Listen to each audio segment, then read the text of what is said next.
Words matter, leadership and unity. First, violence of any kind is unacceptable and must be condemned without hesitation.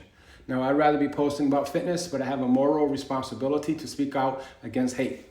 For months, I've heard terms from the current administration and its allies that embolden those who thrive on hate and division through disinformation and inflammatory rhetoric.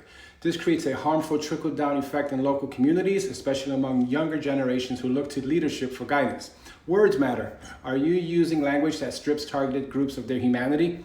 Too often, mainstream media repeats these terms without providing their historical and ideological context. For example, the rhetoric includes remigration, reverse migration, and this is all part of Project 2025. Quote, only reverse migration can fully cure this situation, end quote. I'm not going to tell you who said that because you can search to learn who said this. It's one of many, many examples. This phrase using cure to describe a policy of mass exclusion is dehumanizing propaganda. It casts an entire community as threats or contaminants and frames their removal as a form of national healing. Reverse migration is a sanitized bridge to remigration, a term rooted in white nationalist ideology and the Great Replacement conspiracy. It is now being used to justify Project 2025's blueprint for mass expulsions, denaturalization, and racialized exclusion. This is not leadership.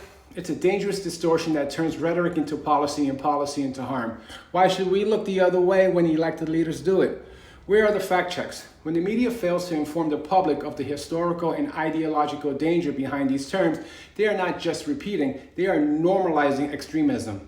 It is important to remember when a life is dismissed or viewed as disposable because of where someone was born or how they arrived here, the goal is to redefine who gets to be seen as fully human. Do you deny what's occurring or stay silent because you are not affected? Like many others Americans, I do not have the privilege to be in denial or to go about my day without worrying whether I will be racially profiled, harassed, or even detained. Please understand, tolerating hate or racism is equivalent to perpetuating it, but hate is a learned behavior and it can be unlearned. Never forget what history teaches us. When one group is dehumanized, others are never far behind. As a first-generation Dominican American, I believe that words matter. They are a powerful tool for civil discourse and for countering hate. The younger generation is watching, and it is vital that we lead by positive example. I ask you to join me in embracing diversity, honoring our histories, and celebrating our differences. That is patriotism. That is how we strengthen the very fabric of this nation. Thank you for your time.